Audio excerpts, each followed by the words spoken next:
Tonight's talk is the life and times of Francis Redfern, presented by our very own Dave Marriott. Dave is a local historian of Uttoxeter, and he is a member of the board of trustees here at Redfern's Cottage, who helps keep the museum open and running. He's also a volunteer and volunteers with our archivist team of volunteer archivists, as who busily research the town and all manner of documents to do with it. So what I'll do now is, without further ado, I will hand you over to Dave and we can start. So 2 seconds there. And okay, you're up, Dave. Okay, thanks, Gordon. Good evening, everybody. Lovely to be here. Pity we're not in the museum, but anyway, this is the next best thing. So what I want to do this evening is talk about the life and times of Francis Redfern. And there is our man, looking very, very Victorian.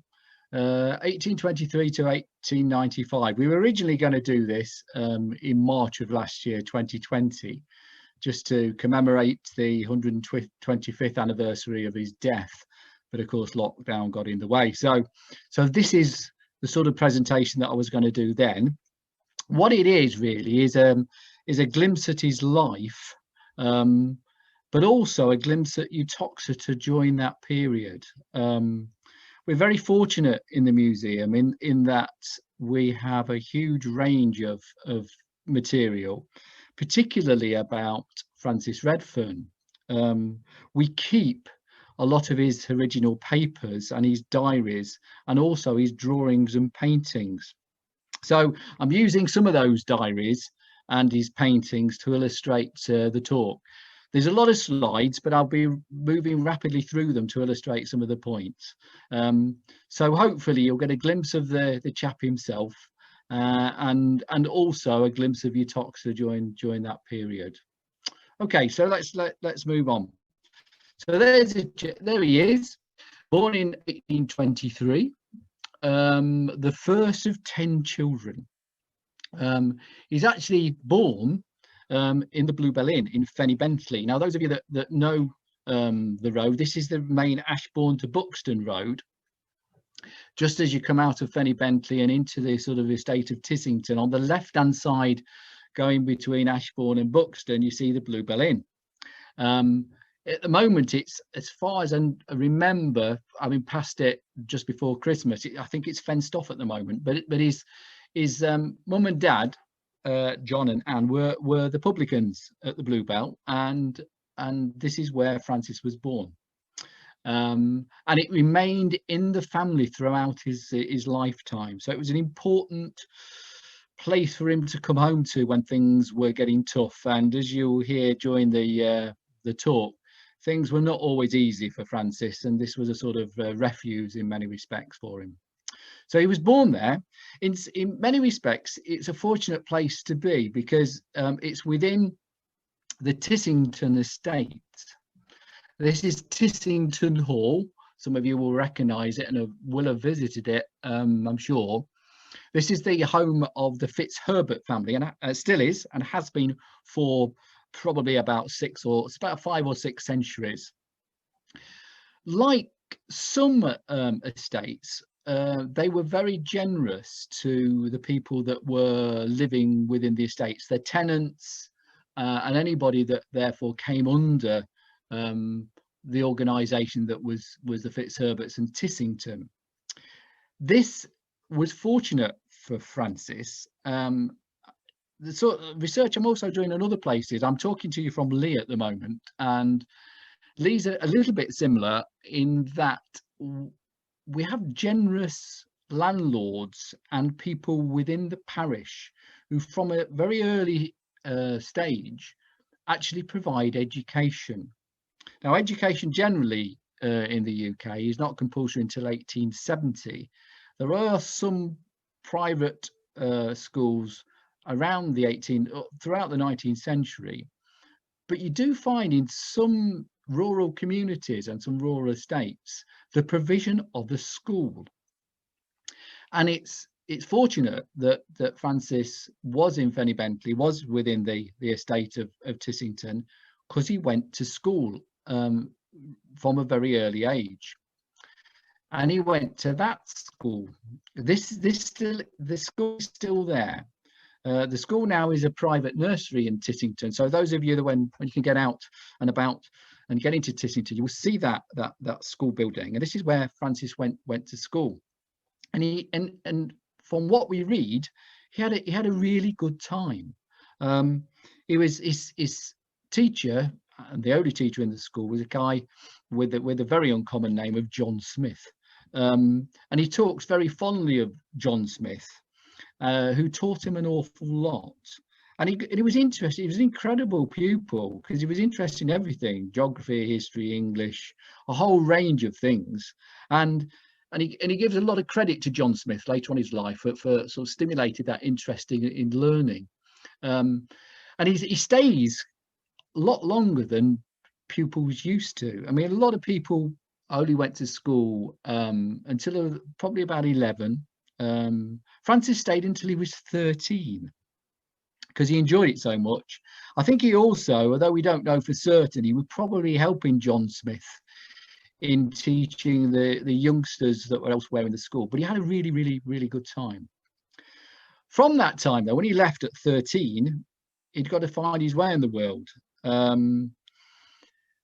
He therefore works locally on the Tissington estate, but after a while, probably about a year or two, he goes to work as a farm labourer for his uncle, and he goes to his uncle Robert Spencer. Now, those of you that know this area and know Lee will recognise that, because that's Nobert Hall Farm. This is a modern picture, only taken a couple of days ago, complete with JCB. And there it is, Nobert Hall Farm. That's Robert Spencer's farm, where Francis went to stay and labour for his uncle. It's a very old building. The core of it, as you can see, is a timber framed 17th century building. Robert Spencer was obviously doing well as a farmer. The farm was quite extensive when Francis joined his uncle, but it wasn't what he wanted to do, and I don't think Robert wanted him there all the time. Robert, I think, in the end had something like 12 children, so he didn't want another one on the premises for too long. So it was time for Francis to do something, to find his way in life. And of course, down the road from Nobert and from Lee, the parish of Lee, where Nobert is Uttoxeter. And Uttoxeter, therefore, seemed to be the place that was going to give him a living, give him training, give him an apprenticeship. And so around about the age of 14, 15, off he goes, and he goes to Uttoxeter. And at that time, Uttoxeter, early 19th century, mid 19th century, is busy. It's full of tradespeople like the ones that you see in front of you. These are blacksmiths. There were blacksmiths all over Uttoxeter, probably about 5 or 6 at this time. And so it was in a very attractive place if you could get an apprenticeship and learn a trade.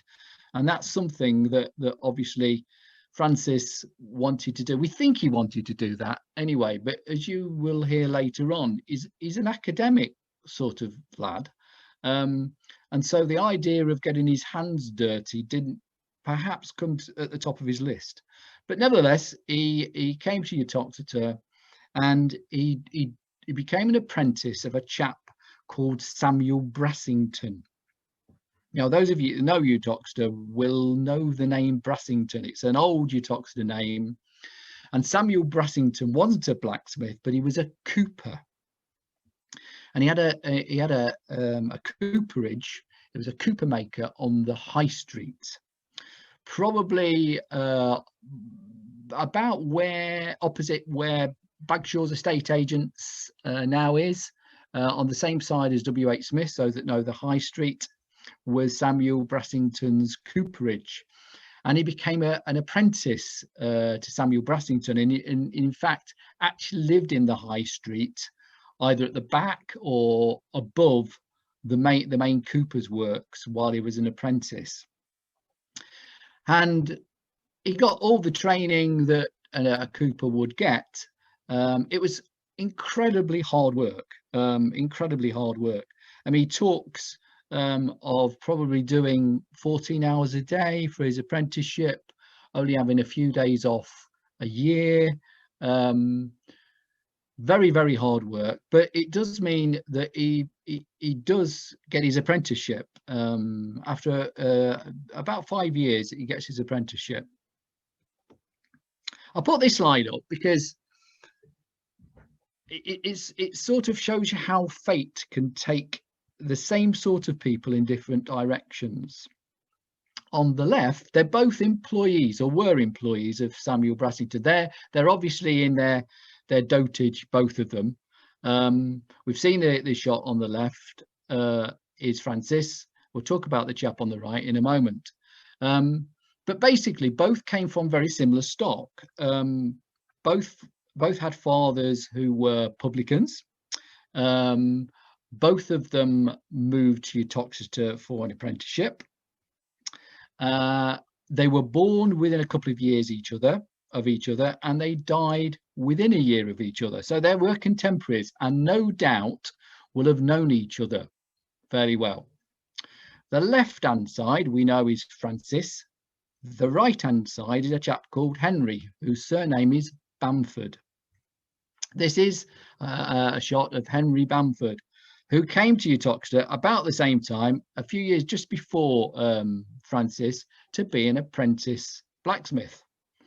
And fate obviously seems to take in one direction. The future of young Henry Bamford is very much more positive than the future is going to be of our Francis Redfern. And I think the fate, the item of fate that helps enormously for Henry is he becomes very friendly with Samuel Brassington's daughter. And as a consequence of that, Samuel Brassington is quite a wealthy man. He's not just a cooper. He does all sorts of things in Uttoxeter at this time. He, as a wedding present, gives Henry and his new wife, Julia, a shop, which we'll see a bit later on. And it's from that shop that is the beginning of the Bamford agricultural machinery empire, which we know eventually became JCB. So twist of fate, same starting points, same time. Just so happened that Henry got friendly with Julia Brassington, and Samuel Brassington liked him, and he gave him a really nice wedding present. Unfortunately for Francis, he wasn't quite as fortunate. What Francis does is make barrels. He's a cooper. This is a 16th century engraving of coopers. You can see them in the background. It's very, very hard work, because you can see not only are they having to make the metal rings that keep the parts of the barrel together, but also they're having to bend the timber in order to create that characteristic shape. You can also see in the foreground the chap moulding a trough for animal feed and water. One thing we forget, I think, in our 21st century lives is that big containers were often made of wood. We think of them of aluminium, tough plastic now, all sorts of things. But in those days, and in Francis's days, then they were definitely wooden. And therefore, as a cooper, you were not just making barrels, you were making containers, sizable containers that were being used for a whole variety of liquids and also of dry goods. So Francis had to be able to make all of those things, and he did so as a cooper. These are just obviously, this is a modern shop.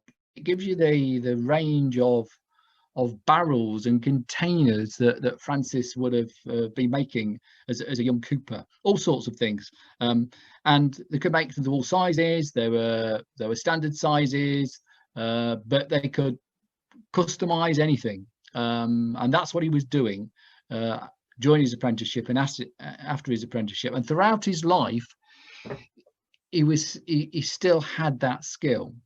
Didn't particularly enjoy doing it, but he had that skill.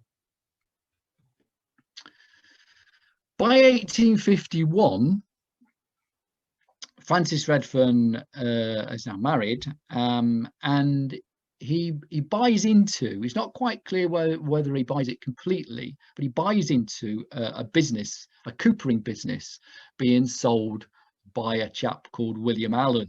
And William Allen lives on Carter Street. And you're in front of you will see that picture, which is the museum.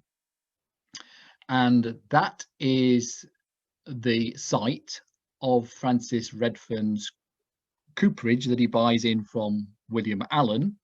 And that also then becomes the home for Francis Redfern for the rest of his life.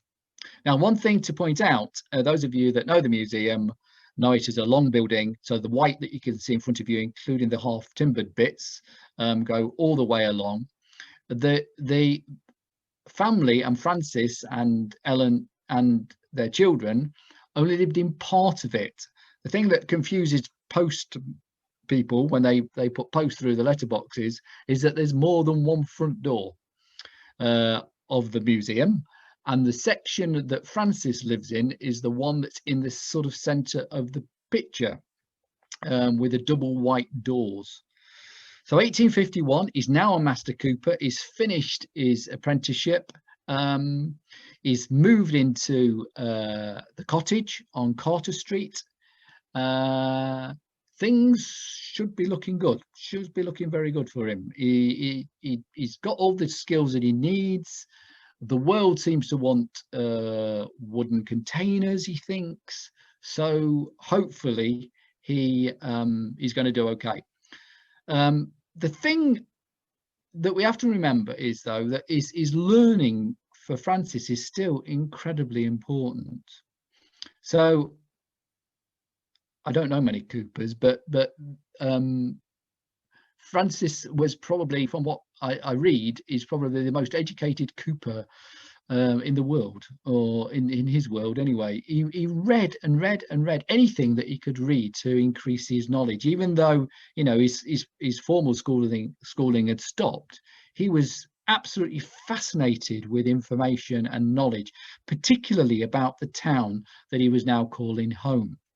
And this stands him in good stead for later on in his life. So that's where he's going to be in 1851, and that's also the place that he dies at the end of the century. So it should be good, because also on your doorstep, again, those of you that know the town, that's Carter Street. On the doorstep, you have got hopefully some real custom. These places want barrels. In the foreground, the one on the left is it's boarded up now and it's empty, but that's a Coach and Horses public house. And on the right hand side is obviously the White Hart Hotel. Now, certainly early on in the 1800s, most pubs were brewing their own beer, and hotels were brewing their own beer. So they needed both wooden vessels for the brewing process, and they also needed wooden vessels for the beer then to go into, which then could be easily transported. So it looks like he's on a winner, because on the left hand side of the Coach and Horses is in fact off shot, but what is Francis Redfern's cooper shop. So he's next door to a pub, is within 20 yards of the White Hart Hotel. Both of them brew their own beer. Both of them need barrels. The other thing that's great from the location, it appears, is the fact that at the back of the White Hart and the Coach and Horses is the new livestock market. now sadly gone, now Cooper Square and Asda car park. That was the livestock market. And those of you that remember the livestock market from previous times will know that it was also full of stalls, hardware, farm supplies, including containers, on a market day. And as one of the busiest markets in the country, it would seem that Francis is in an ideal location. Also, further down Carter Street, as if you're going not towards the town centre, but the other way, and at the back of the cottage, is a timber yard, is Walker's timber yard. So in fact, he has certainly the wooden raw materials on hand, and all the other bits and bobs that he needs, the metal, the nails, everything he needs can be found within a yard's walk of the cottage and his cooperage. One thing to say is it's fairly typical of tradesmen at the time that they lived and worked on the same premises as did Francis. So that was very common. They also tended not to buy the property, but buy the business, because any money that they had went into the business rather than pay for bricks and mortar. So throughout Francis's life, he rented the cottage. He never bought it. This would have been typical of Francis Redfern's Cooper shop at the back of the what is now the museum. We don't know quite what it would like, but it would look similar to this. Tools all over the place. When they before they we altered the museum, it was redeveloped thanks to the National Lottery. We had an archaeological dig take place, and they even though a lot of the area had been cleared when the museum was created originally created in the 1980s, they did find a lot of metalworking, nails, all the stuff that you would expect to associate with the metal part of barrel making. So that was his yard, and he would have therefore have direct access at the back straight into the marketplace. So a great location. So you would have thought everything should be great. You know, there he is, Master Cooper, right location, custom on the doorstep. But things were not like that. If you read, general history texts, you think, well, life must have been great. But unfortunately, it wasn't that great. One of the things that was happening at the time was the fact that beer, particularly beer, was moving away from small individual production units, i.e.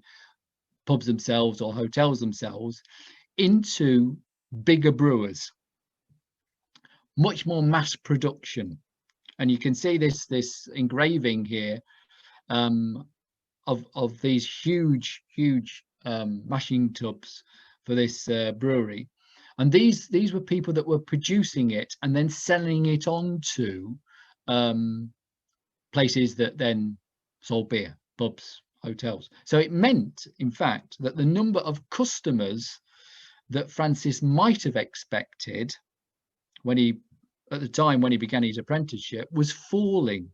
They were getting bigger, the ones that remained, but it was falling. If you take Uttoxeter as an example, in 1834 there were 12 brew houses. These are small brewers, often at the back of pubs or hotels, brewing their own beer.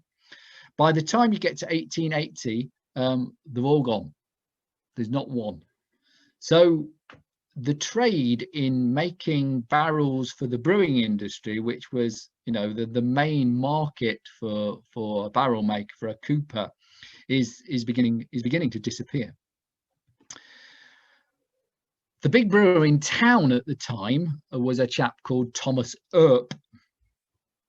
And this is a 1960s photograph of part of the brewery, Thomas Earp's brewery, which would occupy the area that we now know as the Maltings car park.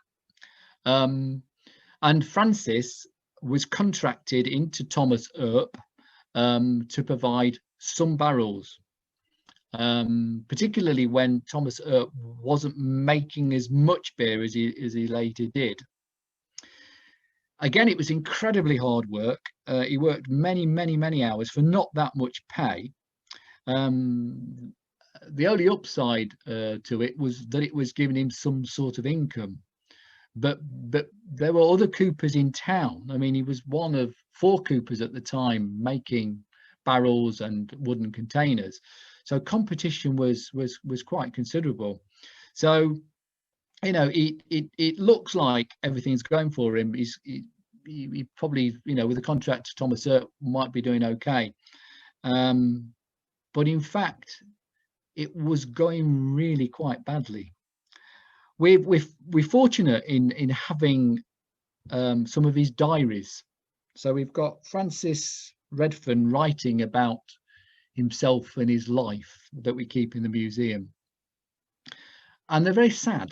They give a real picture that you don't see from history books of what life was like for a very hard working chap, working all hours God send for not much money.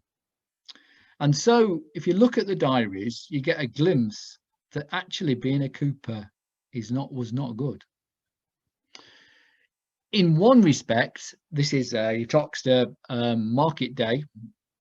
Those that know the town very well won't remember that scene because it's the end of Francis Redfern's life, but probably remember how busy the market was. This is a shop that is late 1800s. Busy, you would have thought. Lots of business, lots of potential trade also for wooden containers. But again, things are not what they seem. This is a very sad entry in his diary. This is about, you can see, about 150 years ago. He's writing on Christmas Eve. And it's a very sad letter. It's a reflection of 20 years of being a cooper. And you can see, reading it, you know, the years themselves have been one almost unbroken trail of sadness and disappointment. I've highlighted the bits that I think give an indication of how life was not treating him very well. I had hoped on entering business on my own account that at least after a little struggle, I might have succeeded. We ought to have left the place after 1 or 2 years when we saw that the effort was useless, and have entered on something more promising than coopering, instead of hoping on year, with the fact staring one stark in the face that the trade was worn out. So poor old Francis, who now has 5 children by this time, is doing the wrong thing in the wrong place at the wrong time. Change was afoot.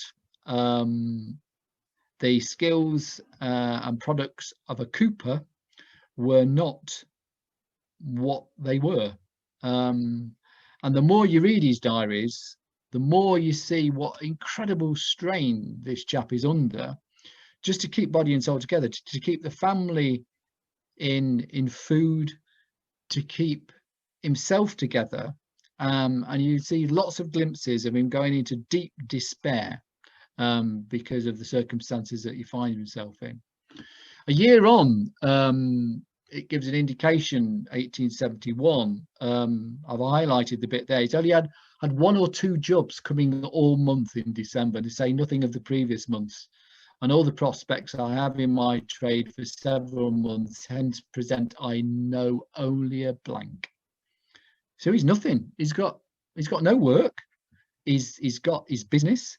There's no demand, he thinks, for anything that he's producing, and the reason for that, and he can't do too much about it, it's not that he's not producing really good product, but the circumstances around him and his trade, and also the town, which I'm going to talk about in a little while, are changing.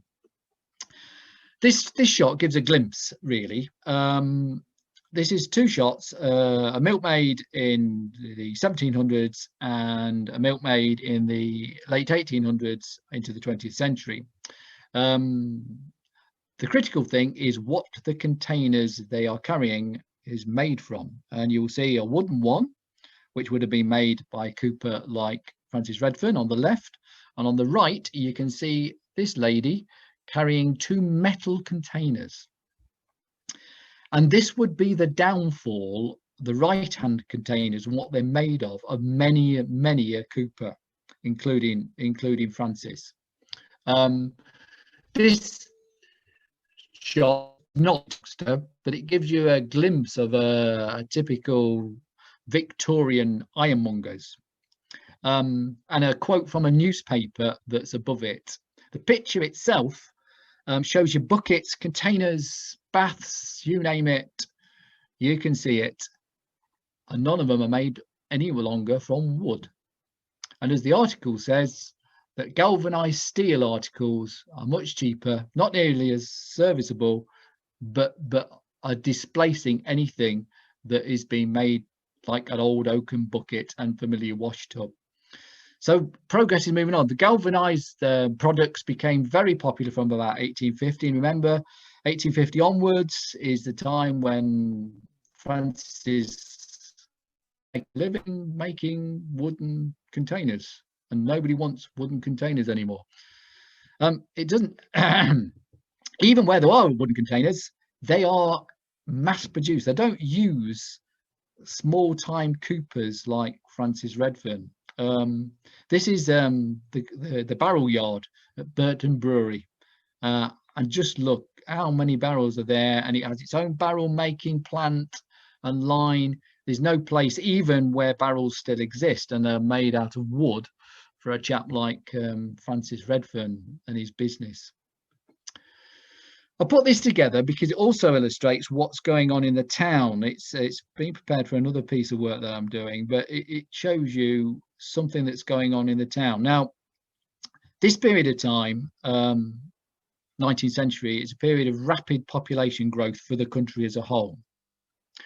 But it's very, very unevenly distributed.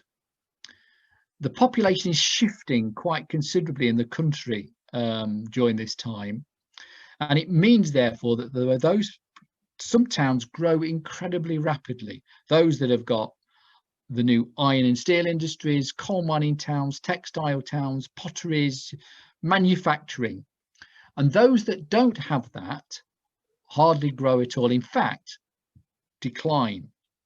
And these 3 lines that you see on the graph show 3 places. Uttoxeter is in the blue. Longton in the potteries is the red, and the green is Oldham in Lancashire, a textile town. And you can see the massive difference in population change. At the beginning in 1738, you'll see that Uttoxeter is bigger than the other 2. It is an important town in 1738. It's one of the biggest towns in Staffordshire, would you believe, in 1738. But you can see by the time you get to 1891, things have changed enormously. People are not moving into Uttoxeter for work. They're moving away from Uttoxeter. They're moving to other places like Longton more locally, or Oldham or Birmingham or whatever. So the town's in decline, and Francis has a business in a town that's in decline. So he's in the wrong place. He's just in the wrong place. And the town, by the way, continues to decline until Bamford, that we mentioned, Henry Bamford earlier in the slides, develops with his son Samuel the Bamford agricultural business and his manufacturing facility, which kicks in from about 1771 onward. Although the population never in Uttoxeter never shows the trends of these major manufacturing centres elsewhere in the country. So poor old Francis is in not a great place. He goes to work for Bunting's, Mr. Bunting. Now, he's a colourful character, he's Mr. Bunting. This is the Bunting's brewery, by the way. Bunting takes over the Earp brewery, and this is a shot from their publicity material of the maltings. To give you some idea of where we're at, then the horse and carriage that are coming out the gateway is the entrance to the Malting shopping centre, about that position. You can see the church tower of St Mary's in the background. he goes to work for Bunting. I think he doesn't really want to, but he needs to get some money. But he doesn't go to work particularly into the brewery. The brewery was acquired by Bunting, Charles Bunting, fairly late on in life. He goes to work for Charles Bunting in the Cross Keys Inn, which is where Bagshaw's now is, on the High Street. Charles Bunting is a bit of an entrepreneur. There's lots of them in Uttoxeter, small scale entrepreneurs trying to make something out in a town that's not in a great state. Bunting goes into all sorts of things. He builds the first cafe on Uttoxeter railway station. And now there's a rarity, those of us that travel on the station. And he also buys the Cross Keys Hotel and sets himself up as both a hotelier and a wholesaler of wines and spirits. And Francis Redfern becomes a sort of general worker, a sort of not a manager, but somebody that's, for want of a better description, Charles Bunting's dog's body. And Charles Bunting doesn't treat his workers very well, it seems, according to Francis Redfern, who's a bit biased. But here's Francis talking in his diaries. He talks about Mr. Bunting. I've highlighted the bits, and the bits in that I want you to read particularly, and the extracts that are in brackets are where the spelling in the original diary has been corrected by transcription. But there's Mr. Bunting, you see, that he's actually spending time in Wales at shooting, costing him £60. Redfern's outraged about this. He thinks it's hypocritical, incessantly telling one that he's going to the workhouse and what a good person he is and he's supporting the poor. But Francis reckons what he's doing really is adding to his property and furnishes his house in Bradley Street. And you can see I can no longer live under him, although I toil so hard. I shall be compelled to leave. I've never been paid my way and with the wages he gives. And he takes a very stern view of Mrs. Bunting, and the rages that Mr. Bunting goes into. You can see his unreasonable rages carried him away and almost drove me from this place. And on Monday, Mrs. B wanted to drive to the races, but from principle, I refused as she was drunk and silly. Redfern was a Methodist, and he had very strong views, and he certainly didn't take well to Mr. Bunting or his wife, but for years he stayed with them, and he was treated very badly because there was nothing else for him. Against all that, life at home was also not good. Again, on Christmas Day, 1871, a very sad note on what should be a happy time. He's thinking of their darling Janice, now living in the cold earth of the cemetery. Poor dear child. Dear children, all, Jamie, Edwin, Willie and Samuel. He loses all those children. They all die in a fairly young age. And even though living conditions was getting better for all in Victorian England, it was still really quite poor for many people, including the Redferns. Cholera, typhoid were killers on a regular basis. Influenza, measles, scarlet fever were going through all towns, and including Uttoxeter. And once they were caught, there was no National Health Service to sort you out. You were on your way out, particularly in the young. So he's got prospects are really poor. He's got very little money. He's working for a horrible man. His children are dying. What an awful situation to be in. And you would have thought, therefore, that must be the end of the story. But the thing that keeps him going more than anything else, and he hopes will make him some money, is his learning. He's never given it up. He becomes absolutely obsessed with learning. And this is a time, of great Victorian learning, invention, discovery, exploration, everything that was being pushed through the society at the time was very much what Francis wanted to be part of. And he therefore had been, despite his in terrible working conditions, he did find time to actually collect huge amounts of information about the town of Uttoxeter, and on his walks through the town sketched and painted what he saw. And it's that knowledge that actually today we remember him for. And I'll give you just some glimpses of what he then got up to. By the late 1800s, in fact, he describes himself as an author of local, as well as being an author of local gleanings, legends, stories, bits of information, and a writer of British antiquities. He is collecting huge amounts of information about the Uttoxeter area at the time, which is hoarding, and they would be used in the not too distant future. He also draws and paints, some of them better than others, but because this is pre-photography, pre-mass photography anyway, here his drawings, the only images that we have of places in Uttoxeter. This one is the manor house on Carter Street, which was where the post office now is. The manor house that is often, well, it is called the manor house in Uttoxeter these days, the house of Lord Gardner, Admiral Gardner, was never the manor house.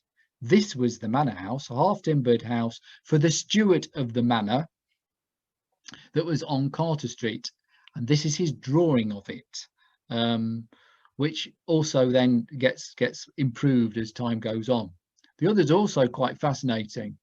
This very early drawing, 1868 drawing, a pencil sketch that we hold at the museum, is fascinating in many respects. Where you're looking at the moment, those that know Uttoxeter, you're in the market square. The building on the right hand side, the half timbered one, is Sergeant's Butchers, as now is. You can see it used to have a bay on the front of it, and you can see the pub sign, which is the White Swan. And the shop on the corner, you'll notice, hopefully from my slide, has got the name Bamford above it. This was Bamford's first shop and was the wedding present of Samuel Brassington to his new son-in-law and wife. And this is the beginning of the Damford Empire. The pub on the left-hand side is the Buffalo's Head. Those buildings now that are, I think, Divine, a furniture shop, they're all sorts of tattooists. They're some of the oldest buildings in Uttoxeter, and he sketched them. And that sketch then was turned into a painting, close up, particularly of the building. You can see it wasn't a butcher's then, as it is now. Gives you a close up of that part of Market Street coming out of the marketplace, going towards what is now the leisure centre, and Bamford's shop is on the corner. You'll notice it's not covered in stone at that time. The stone that it's now covered in was put on by the Bamford family soon after the death of Henry as a sort of memorial to him. This is Mary Howitt's house in Ballan Street. Perspective not very brilliant, but it gets a glimpse of what it used to look like.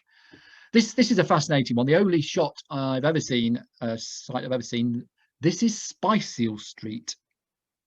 Now, Spicefield Street doesn't now exist, but if you focus on that tree that you see in the middle of this picture, that tree is on the site of what is now Ballan Street Health Centre. There used to be houses that stretched all down that street that now leads to a car park, and then the road that's at the side of Waitrose, and then that small industrial estate, all the way down towards the river, towards the Hotley Brook, and that is Spicefield Street. The only image that we have, that cottage on the corner on the right hand side, is basically the same site as those new cottages that they built called Spicefield Mews. and that's the new cemetery. When they altered the cemetery with the church in the 1830s, early 1840s, they also decided that the churchyard was full. Therefore, they developed this new churchyard. That's a chapel of rest that you can see prominently, and the cemetery keeper's cottage just there. This is also Stone. This is Stone Road, coming off from Carter Street, also called at that time Tinker's Lane. Was renowned for nail makers and wire makers, which would have been very handy because Francis was around the corner. And this is the Dove Bridge, which you only just get a glimpse of as you're whizzing up the A50 now, as you're heading towards Derby. So he's collecting all this stuff together. He's recording things, and without him, we would never know what these places in Uttoxeter looked like at that time. McCann, the Uttoxeter photographer that we'll probably give a talk about in the future, was only starting going in the 1870s, 1880s. So photographs of landscapes are non-existent. So it's only paintings and those of Francis Redfern that help us. This wonderful shot is not of Francis Redfern. He hasn't, won the Victorian equivalent of the lottery. That's not him on the camel. This is a sort of image, really, of what another part of Victorian society was really about. The title, Magpies, Squirrels and Thieves, comes from a really interesting book. If anybody's interested, I'll give you the reference later on, by a woman called Jacqueline Yallop, and it's about Victorian collectors. Victorians became fascinated by anything, knowledge, artifacts, foreign lands, anything that they could dig out the ground, anything that they can collect. And the richest of them, like these people in obviously very suitable gear, riding through the deserts of Egypt, are out collecting. Sometimes they collected it legitimately, sometimes they paid others to collect it for them, sometimes it was stolen. This is the beginning of the time of the foundation of the great museums of the country, the British Museum, the Victorian Albert, and they were building their collections. The things like the Elgin marbles were coming towards the UK from the empire. Anywhere that the empire went to, they took stuff from, and they collected, and anybody collected, particularly if you've got some money, and you were not considered worthy if you didn't collect. You often put it into these sorts of cabinets. These are cabinets of curiosities, and you can see this chap collected all sorts, particularly skulls of monkeys. We think the monkeys, hope so, and all sorts of other junk that they obviously thought they were really important. And Francis also was collecting in his own modest way. Sometimes the rich collectors were so obsessed with the collection that it went from room to room, and the rooms were stacked high. This is the Harper Crew, part of the Harper Crew collection in Cork Abbey, the National Trust property, just off the A50. This is the bedroom as the National Trust found it when they took over the property, and you can see the cabinet of one of the cabinets. There's many of them in Cork, of curiosities, shells, rocks, anything. They collect absolutely anything. So what it led to is a development also of a series of journals, of magazines, of periodicals, and this was the main one, and the one that Francis read and we think contributed to. And this is probably his copy, because it's the original and it's in the museum at the moment. I've just photographed it. The Linkrui. You can see it's what it is it's a depository for precious relics, legendary, biographical and historical, edited by this incredible chap callld Llewellyn Jewett, who actually became a friend of Francis Redfern. But it was an important magazine. And if you wanted to be part of being an the developing trade of an archaeologist or a local historian, you needed to be aware of what was going on and hopefully get included. And this is just a very, very quick list of what typically was in it. There's all sorts of things. I've starred a couple of things which I particularly like. The one at the top, notes on ducking schools and punishment of ducking, and the other star lower down, I like, my particular favourite is The Drunken Butcher of Tideswell by William Bennett. All sorts of things. You know, it wasn't just local history archaeology, it was trying to capture legends, stories, culture of the day. And Francis was absolutely part of this trend, even though he's a Cooper, really. He wanted to be one of these people. Jolly looking, you know, and he had some of the things going. He had facial hair, that's a good thing. But he wasn't wealthy. He didn't have a wealthy patron. He didn't have a strong constitution over the right-hand side. He was quite a weak man through stress and strain of life. He might have had a stick to point. He probably wouldn't have been able to afford patent leather footwear. He might have been arrogant, but no. He often had preconceived results. A lot of the Victorian archaeologists said it was this even before it came out of the ground, and they weren't particularly careful when it came out of the ground. Francis wanted desperately to be part of this set of people, and he managed to get involved with them, and he managed to invite the British Archaeological Society to visit Staffordshire in the 1870s, and particularly to visit Uttoxeter. And they came and they reported this with this statement. I think it's quite sad, really. They came in 1872. The hearty goodwill and cheery zeal of their poorer brother, who met them in Uttoxeter and laid aside his coopering for the day, catering in all reverence for that learning he would have more than compassed had he had their opportunities.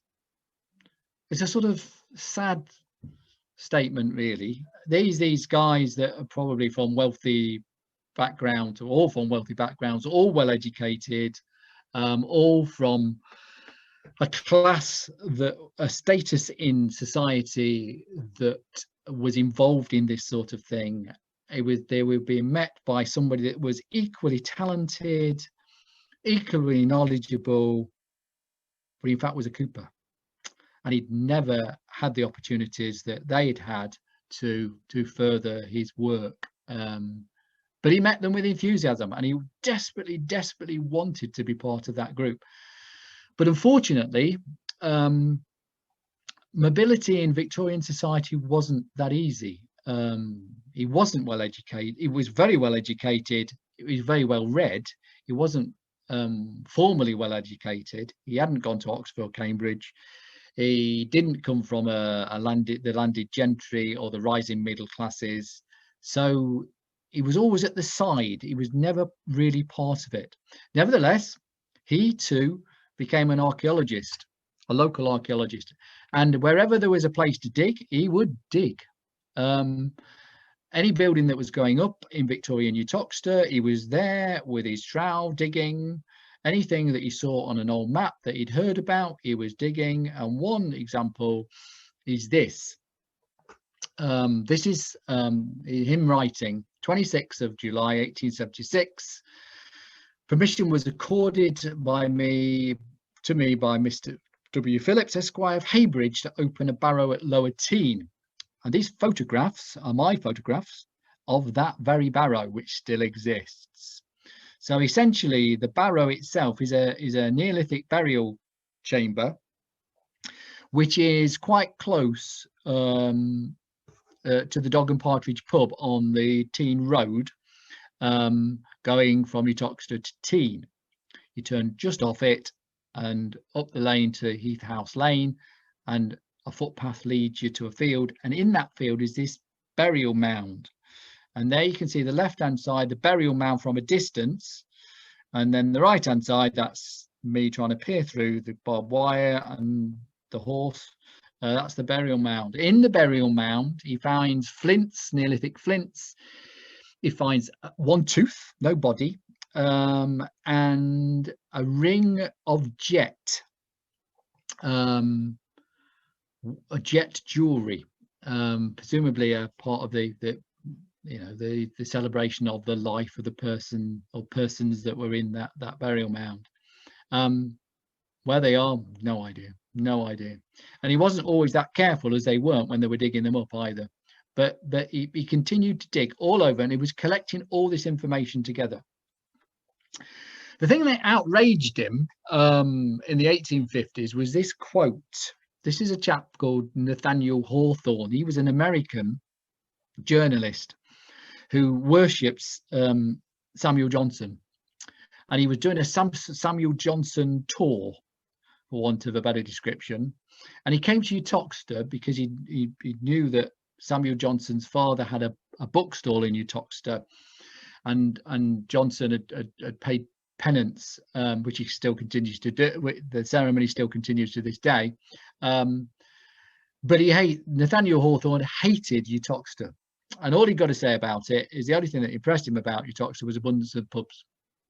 Now, Francis Redfern took umbrage to this, in that he wanted to show that the town of Uttoxeter, despite what Nathaniel Hawthorne said, and it was reported widely in local and national papers, this quote, was more than this. So he decides to collect together all his information, all the stories he collected, all his pictures, all his digging information, all his archaeology, and write a book. And that book was called The History of Eutoxiter. And you can see an advert for the book as it was just coming out in the 1860s. So he'd spent 8 years writing this book. Now remember, he's a cooper. He's working huge hours trying to keep all sorts of jobs spinning. He's working for Mr. Bunting, who's a horrible man. But he's also writing and collecting all this together, and he feels it's really, really important to bring all this together. And he publishes this in the 1860s, and it's a huge effort, not only to write it, but also to get the money to have it published and printed, which he does. And in fact, not only does he do one, he does two. And this is his quote. So when he first commenced inquiring into the history and the antiquities of Uttoxeter, the ground appeared barren and unfavourable for cultivation. The left-hand side is the first edition. These are still available. You can get them on the internet, and if you look around, you might even get a free digital copy. The left-hand side is the first edition, and the right-hand side is the second edition, which was 20 years later. The first edition was well received. There were mistakes in it, there were typos in it. It was a bit of a rush job. It needed to be edited, and so he was not that satisfied with it, and so wanted to get a second edition out very quickly. But unfortunately, his health and the lack of cash, the lack of subscribers, patrons, people that were going to pay for it were few and far between. And so it was another 20 years before the second edition actually came out. He actually also started work on a third edition, which was never published. Without them, we'd know very little about Uttoxeter. And it's to his memory, really, that we owe, in his memory, we owe this huge body of knowledge about the town. If he hadn't recorded it, it would have been lost. It wasn't always right, what he recorded. And this is the contents page of the second edition. I've highlighted Lord Shrewsbury's peerage. That's not highlighted in the contents page of the book. But Lord Shrewsbury was the person paying the most for the publication of the book. So if you're the person paying the money, you get a chapter. and he gets a big chapter. It's a bit gushing and it's a bit sickly, but anyway, he's a person paying, so well, you know, let's celebrate that. And there's the chapters. If you get a copy, if you have a copy, there's quite a lot in town that people have handed on through the generations, or you get a digital copy, or you can buy a copy. It's an incredibly interesting read. It needs a lot of editing, really, but it gives you fascinating insights into Uttoxeter and the history of the town and the surrounding area.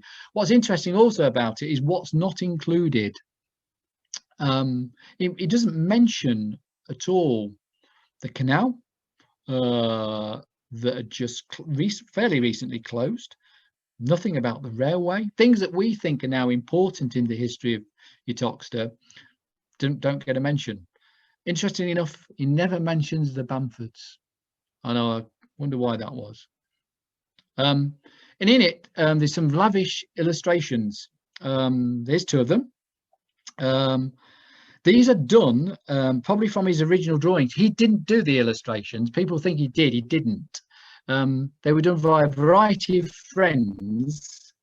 These two were drawn by Llewellyn Jewett. He's the chap that edited the journal that I showed you earlier. Who was a multi-talented Victorian and started his life as an engraver. And these are some engravings that he did from drawings from Redfern's archaeology. Left-hand side is the Loxley vase that was found at Loxley Hall, apparently, dug up out of the ground, put together. Then the pattern was sold to Wedgwood, who then made it into a mass-produced vase of the time. And on the right is a stone, supposedly Celtic, that was found in Lee, where I'm sitting now, which was probably an axe head. And there's illustrations throughout the book of things that he found, and he had his friends draw to illustrate his points. What he also does in the book is give us little glimpses of things that we now know very little about. And one of the most fascinating is this. The entry in his book is the one above. That's him writing, "A curious carved oak panel of Jesus and 12 apostles had lately come to light and been the subject of discussion at a meeting of a brotherhood of antiquaries at Manchester." Now, I've researched to find this, if it exists, and it still does. And that is called the Uttoxeter chest. It's not very big, probably no more than a couple of feet long, a foot deep. It was found, it's actually Saxon. It was found in Croxton. It is the best preserved wooden Anglo-Saxon religious chest of its type in the world. It came up in a farmhouse in the time of Francis Redfern and found its way eventually, because it was considered even then so important, to the British Museum. Unfortunately, it was on display in the British Museum until I think the 1930s, often called the Philip Nelson chest. But on his death, the collector, Philip Nelson, decided to sell it. And that picture is where it comes from, where it is now, which is the Philadelphia Museum of Art in the United States. No longer with us, but it comes from Uttoxeter. And we wouldn't have ever known about it had it not been for Redfern. So he wanted to become part of that set, that academic, that archaeological, that local history. This is you don't need to be able to read it precisely, but it's actually a reference for Francis Redfern. It's written by a chap called James Bladen, and James Bladen was a member of a Uttoxeter family. At this time, he'd left Uttoxeter and was in Pontypool in South Wales. He was a gent. He was a lawyer, made a lot of money, and set himself up really as a local historian in South Wales. But he wanted the interesting thing about the letter, and the fact it's lovely that it survives. It's addressed to the trustees of the William Salt Library, and it starts "Gentlemen," and it's a reference. There were no local museums at the time, no local collections, no local historical libraries, and the first to be developed was the William Salt Library in Stafford. And there was an advert in 1873 for its first curator, and Francis Redfern applied for it because he's incredibly well qualified in terms of his knowledge. And this is a reference, a glowing reference from James Bladen to the trustees of the William Salt Library. Sadly, he never was considered for the job, and I've got an idea, knowing the William Salt Library archive, that he was never even interviewed. But that would have been his dream job, absolute dream job, but he didn't get it. He turned his hand to anything, really, including poetry. He had all sorts of, he did all sorts of writing jobs on the side. This is an age of mass production of newspapers. It's an age of magazines and journals, some of which I've shown you this evening. It's where new newspapers were getting articles written by other writers, and Francis Redfern was one of those writers. It was one of his jobs, one of the jobs that he was asked to do, was to write a memoir, and this is a modern version of the book. It's a collection of poems by a chap called George Heath. George Heath was a poet based in Leek. And Francis Redfern, because it was published by his own publishers, was asked to write a sort of background history of George Heath, which he did. But like many of his articles and many of his writing jobs, he never got paid. Despite his spending hours and weeks writing this memoir particularly, and his thoughts are recorded in his diaries, the publishers reckon that actually there was not a lot of money being made from books like this. They weren't making any money, therefore they weren't paying him, and they never did. And this happened a lot. You know, he tried and tried and tried, and it's probably because, you know, even though he had the knowledge, he just wasn't in that circle. He wasn't well connected. He wasn't of the right status in society. Nevertheless, he took it on himself to write his own poetry, and he wrote a book of poems, not well known at all, called Dove Valley Rhymes. And it's a sort of a collection of poems about tales of the Dove Valley, obviously. And this is one of them. This is where he basically takes an idea, a legend that's recorded in his History of Eutoxiter book, and develops it into a poem. The poem is much longer than this, and he's not a great poet, but it's about a ghost, an abbess. It goes back to a legend that when they were altering St Mary's Church in Uttoxeter, and they were pulling down walls, it is said that a skeleton fell out from one of the pillars, and the skeleton was that of an abbess. And it was an old legend at the time that the abbess had come towards Uttoxeter for salvation, for refuge, because of the Vikings that were working their way up from Burton and the Trent towards Uttoxeter, and she hid and died in the church, and this is her ghost. And this is the tale of somebody that goes into the church and sees the ghost. not a big seller. Like a lot of things, it never made him any money. Sadly, by 1895, he's lost his wife, his children. Half of his children that he had, four of his children died very early on.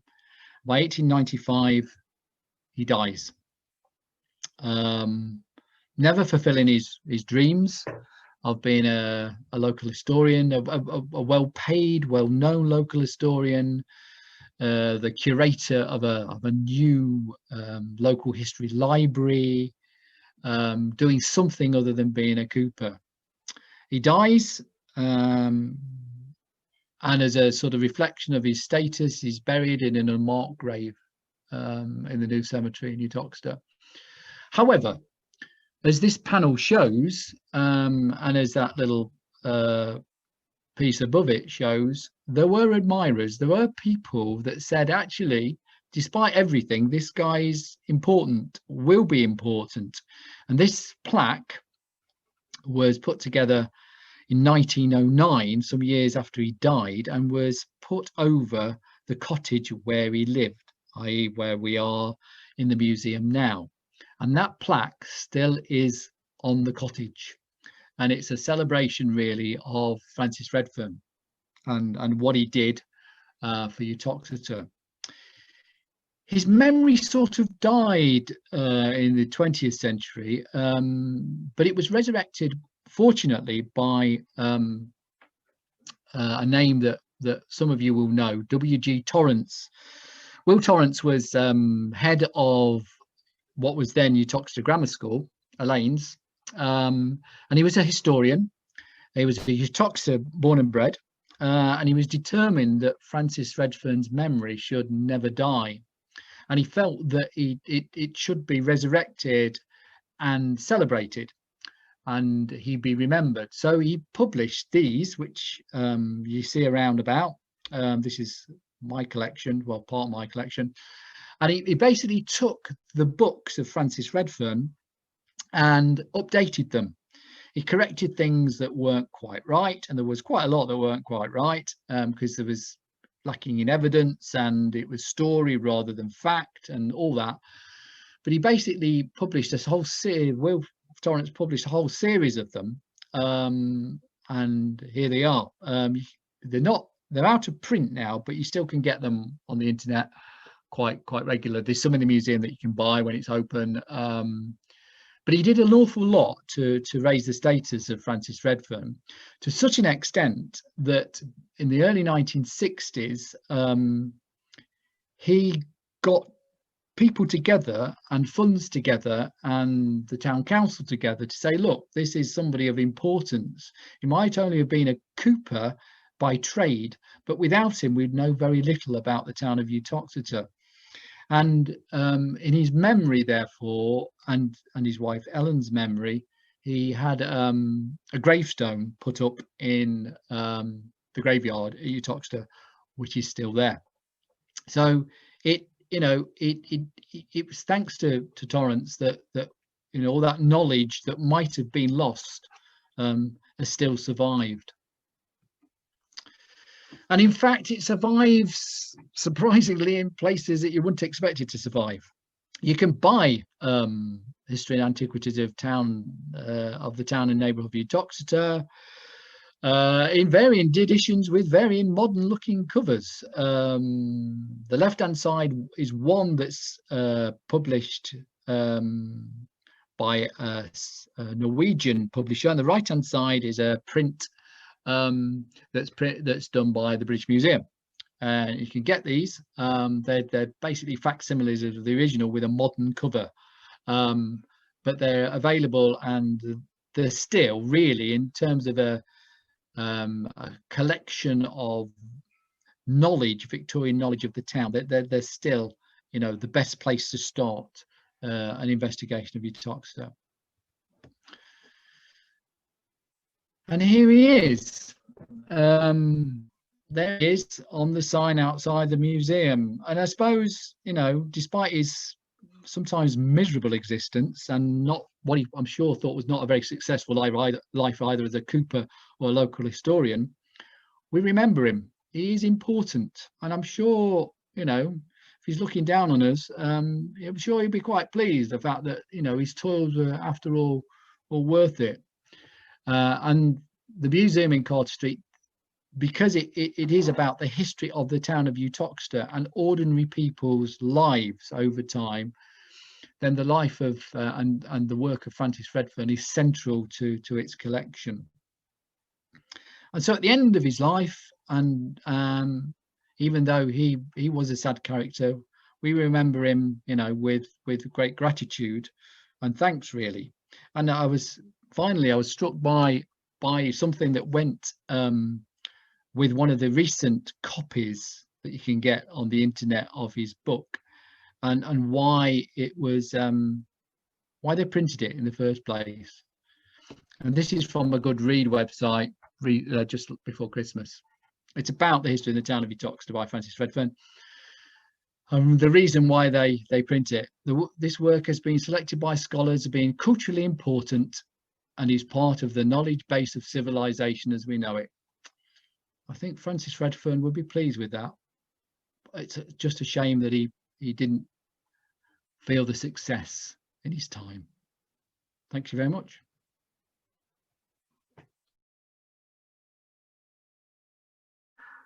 First question, actually asked by a couple of people in a few different guises, but does the museum have any copies of Redfern's paintings or sketches, and do we have any for sale?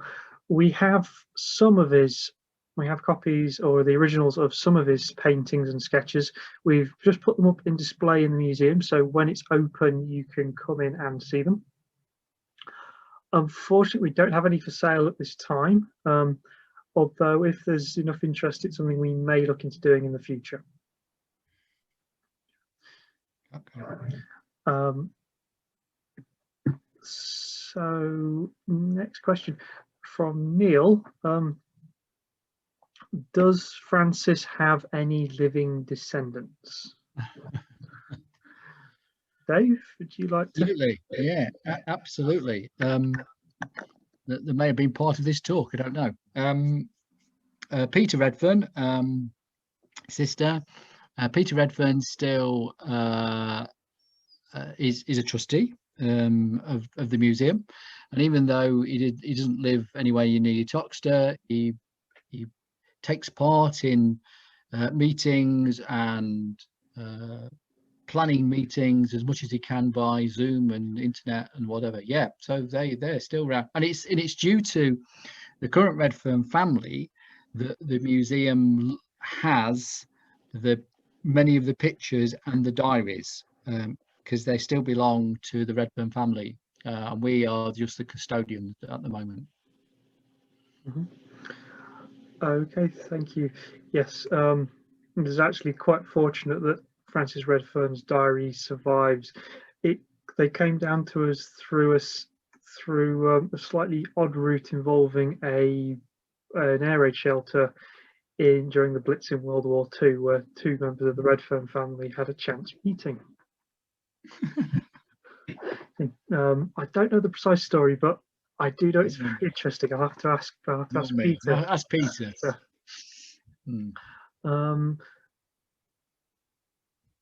Okay. Also from Neil, he has actually spoken with the Philadelphia. So Neil has spoken with the Philadelphia Museum about the Uttoxeter casket, and they say that the link with the Redfern's panel was circumstantial. So do you know anything more about that, or have any more details on it? The link with Redfern's. Say that again. Sorry, Redfern's. Oh, sorry, Redfern's panel. So I'm not quite sure what you mean with the panel. I don't know if it's the image you were showing us of the carved wood, or yeah. The cabinet. Yeah. Well, the history is a bit shady, I have to say. I mean, Redfern records it, and records it being talked about in a meeting in Manchester.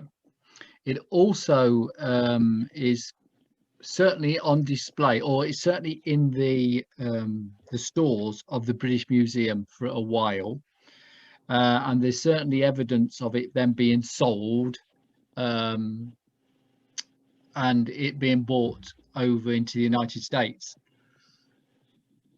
What we don't know, and I don't know whether or not the Philadelphia Art Museum and Gallery has done any research of its own in it, is its provenance really.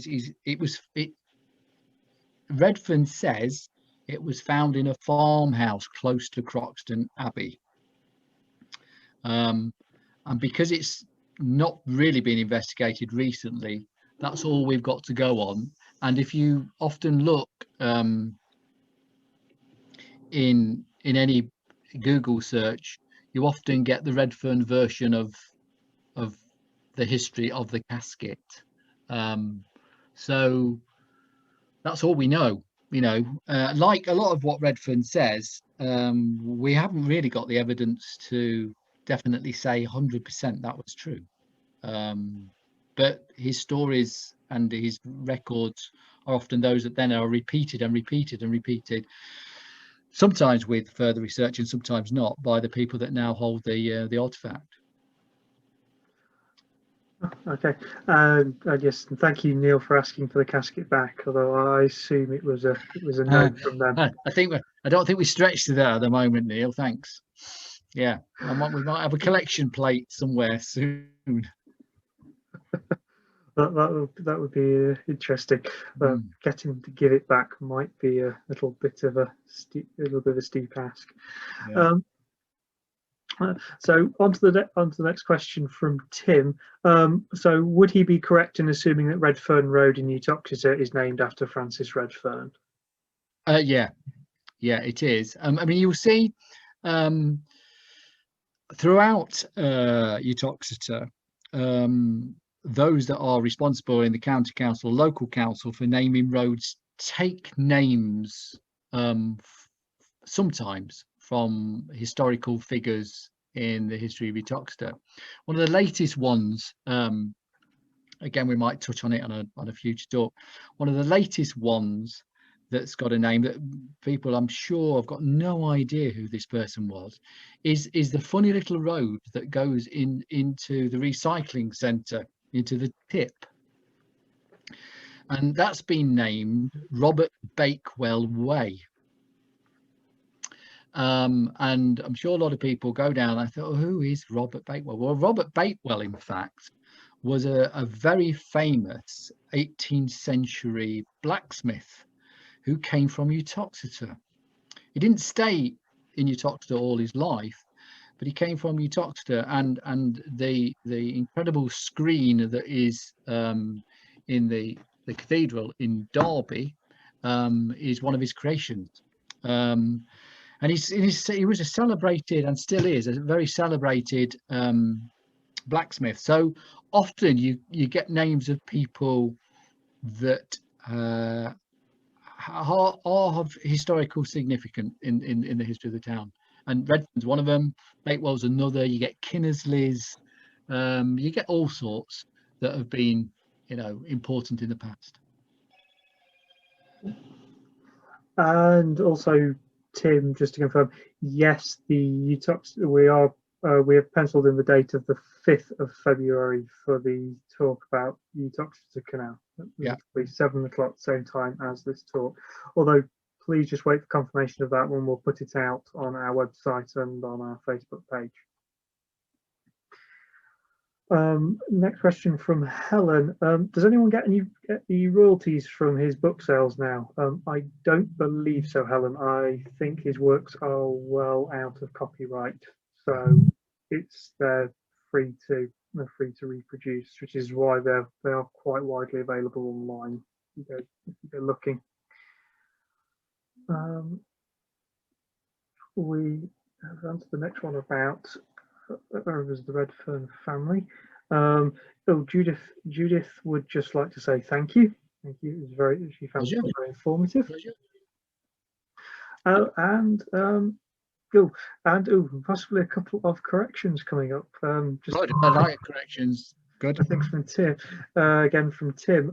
Apparently, yeah, according to Tim, the Uttoxeter Canal is mentioned in the second edition of Francis Redfern's book. Yes, stand corrected, Tim.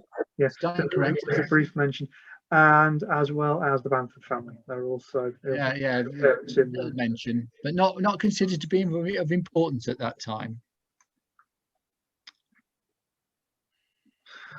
Okay. And a question just popped in from Graham. So, whereabouts in the cemetery is his grave? If you go up the main cemetery path as you head up towards the sort of Chapel of Rest building, it's on the left of the path, quite near to the path. I think it's fading now. The inscriptions are fading, but you should be able to make out. It's up the main path towards the Chapel of Rest, and on the left-hand side of the main path. That's where it is. Okay, and just to confirm, is that the location of the headstone or the grave? Yeah, that's where the headstone. Okay, the headstone does. Yeah, that's where the headstone is. Yeah. Was it's unmarked? I don't know. I'd have to find out whether his body's actually in the ground there, but certainly that's where the headstone is. Okay, thank you. Right, I think that is actually that's all the questions. So I'll just cover and just say thank you to everyone for joining us this evening. Thank you to Dave for giving the talk, and I'll just drop as well thanks to people at the Heritage Lottery Fund. Their support has been immense in us firstly refurbishing the museum with bringing the new museum to Uttoxeter, but also in supporting us through this difficult time. We have been beneficiaries of their emergency funding to help us get through this current coronavirus crisis. So it is thanks to them that we're able to do these talks this evening.